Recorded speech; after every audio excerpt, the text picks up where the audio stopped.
هذا القرآن يوحدنا لطريق الخير يوجهنا الله تعالى أنزله ورسول الله بسم الله الرحمن الرحیم۔ مسئلہ وقتی خوردنی طعام و آب سنت تا از کی اول بسم اللہ گوید۔ کھانا کھانے اور پانی پینے کے وقت سنت یہ ہے کہ پہلے بسم اللہ پڑھے، و آخرش الحمدللہ، اور آخر میں الحمدللہ پڑھے۔ تو یہ مسنون طریقہ ہے، اور اس میں کلمات کی تحدید بھی ہے۔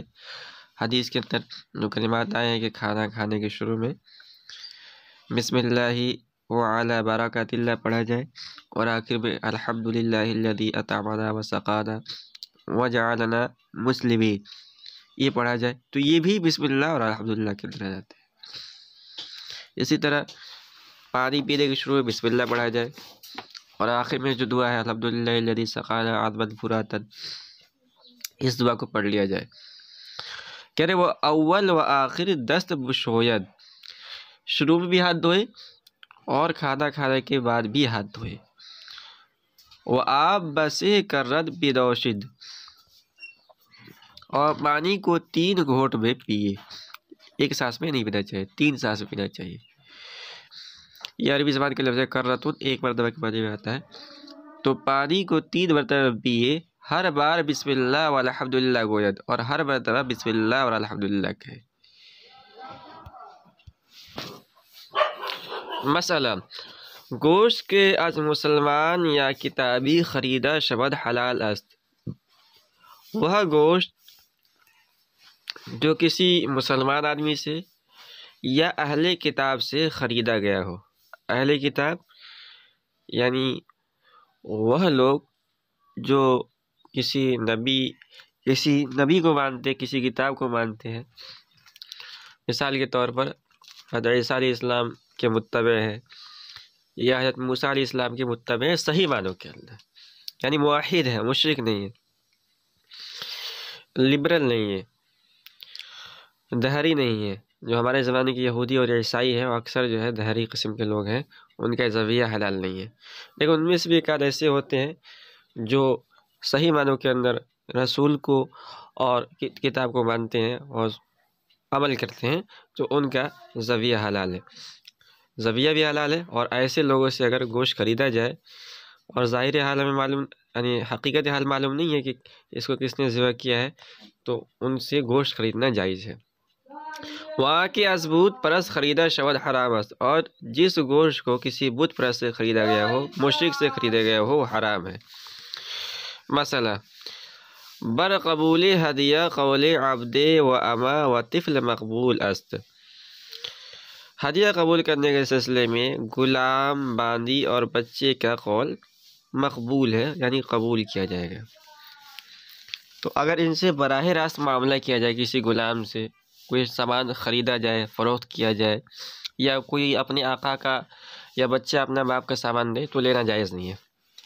لیکن اگر کوئی سامان لے کر آئے، مثال کے طور پر 1 کلو کھجور لے کر آئے، انہوں نے کہا کہ آپ کی فلاں دوست نے جو ہے یہ بطور ہدیہ بھجوایا ہے، تو اس کو قبول کرنا اور اس کو استعمال کرنا جائز ہے۔ اس سلسلے میں ان کا قول معتبر ہوگا۔ ہمارے زمانے کے اندر غلام بانی تو رہے نہیں، بچے کا قول ہمارے زمانے کے اندر بھی مقبول ہوگا۔ مسئلہ شیر اس بسبب سکر و بول معقول اللحم حرام است۔ گھوڑی کا دودھ یہ نشہ کی وجہ سے، اور معقول اللحم یعنی وہ جانور جن کا گوشت کھایا جاتا ہے، اونٹ، بکری وغیرہ، ان کا پیشاب یہ حرام ہے۔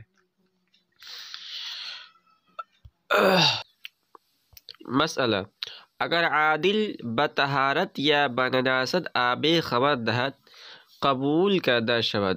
اگر کوئی عادل آدمی کسی پانی کے پاک یا ناپاک ہونے کی خبر دے تو اس کی بات قبول کی جائے گی۔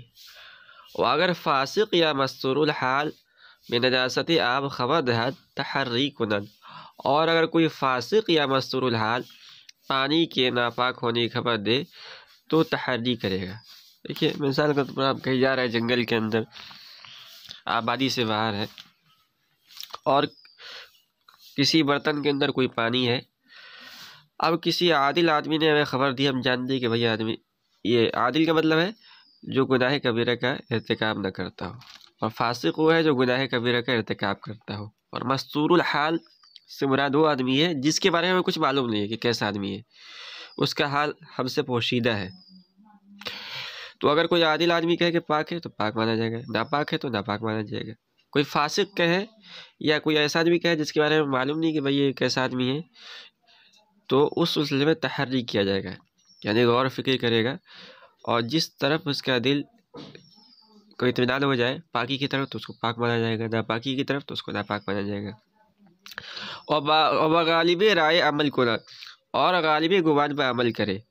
کہہ رہے پستر اگر در غلبہ زن صادق دانت، کہہ رہے غلبہ زن میں اس کو وہ سچا جانے، یعنی زن غالب ہو کہ ہاں یہ سچ بول رہا ہے. آب را ریختہ تیمم کنن، تو پانی کو پھینک دے اور اس سے تیمم کرے.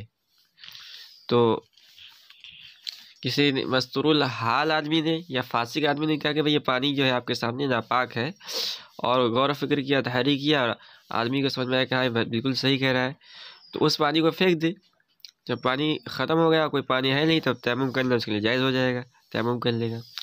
وہ اگر در غلبہ زن کاذب دانت، اور اگر زن غالب یہ ہے کہ جھوٹ بول رہا ہے، وضو و تیمم ہر دو اگر کنت بہتر باشد، تو اس صورت میں وضو و تیمم اگر دونوں کر لے تو زیادہ بہتر ہے. وَإِلَّا وضو کنت، ورنہ وضو کر لے.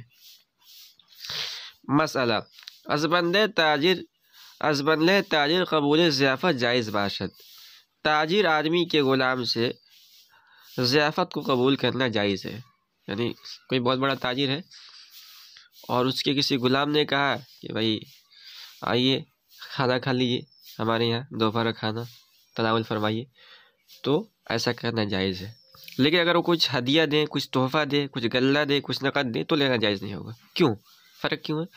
فرق اس لیے ہے کہ جو بڑے بڑے تاجر ہوتے ہیں وہ عام طور پر اپنے خدام کو اجازت دیتے ہیں کہ اگر کوئی آئے تو اس کی مہمان نوازی کی جائے، تو عام طور سے ان کی طرف سے اجازت ہوتی ہے، تو اسی اجازت پر حکم لگایا جائے گا جواز کا. لیکن ان کو اجازت نہیں ہوتی ہے کہ جو تاجر کے مال میں سے جس کو جتنا چاہے غلہ دے دے، نقد دے دے، روپیہ دے دے، پیسہ دے دے. وگرفتن پارچہ یا زر نقد یا غلہ بدون اجازت مولا جائز نیست. اور کپڑا لینا یا نقد روپیہ لینا یا غلہ لینا یہ مولا کے آقا کی اجازت کے بغیر جائز نہیں ہے.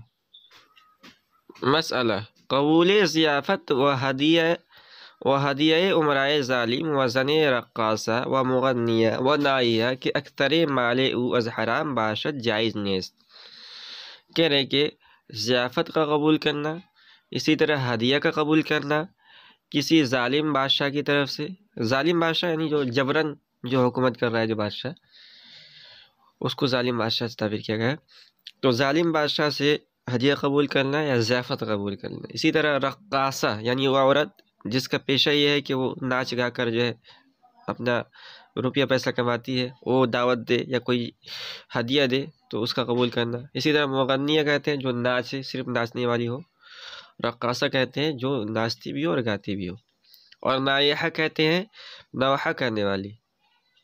زمانہ جاہلیت کے اندر اور بعد کے زمانوں کے اندر بھی کچھ عورتیں آج کے زمانے میں بھی ہے، کسی کا انتقال ہو جاتا ہے تو ان کو نوحہ کرنے کے لیے بلایا جاتا ہے، تو ان کی کمائی بھی حرام ہے. تو ان سب لوگوں کا ضیافت قبول کرنا اور ہدیہ قبول کرنا جائز نہیں ہے. کیوں؟ کیونکہ اکثر مال وہ از حرام باشد، اس لیے کہ ان کا اکثر جو ہے مال حرام ہوتا ہے. اگر معلوم ہو جائے کہ نہیں یہ آمدنی حلال بھی ہے اور حرام بھی ہے تو جائز ہو جائے گا. یعنی اکثر کے اعتبار کیا جائے، اگر اکثر آمدنی حلال ہے، عام طور پر جو ان کی اکثر آمدنی ہوتی ہے وہ حرام ہوتی ہے، جائز ہے، جائز نہیں. اگر دانت کے اکثر مال وہ حلال اس جائز ہے، اور اگر جانے کہ ان سب کا اکثر مال حلال ہے تو جائز ہے. مثال کے طور پر ان کا کوئی اور بزنس ہے، حلال بزنس ہے، جیسے جو ہے کوئی دکان ہے، کپڑے کی دکان ہے، یا کوئی ان کا فیکٹری لگا ہوا ہے، تو اس سے بھی جو ہے ان کی آمدنی ہوتی ہے، اور یہ اپنا نہ سکھا کر نوحہ کر کے بھی کماتی ہے تو پھر جائز ہے، لیکن یہ فتویٰ ہے، تقویٰ ہے کہ اس سے پرہیز کیا جائے۔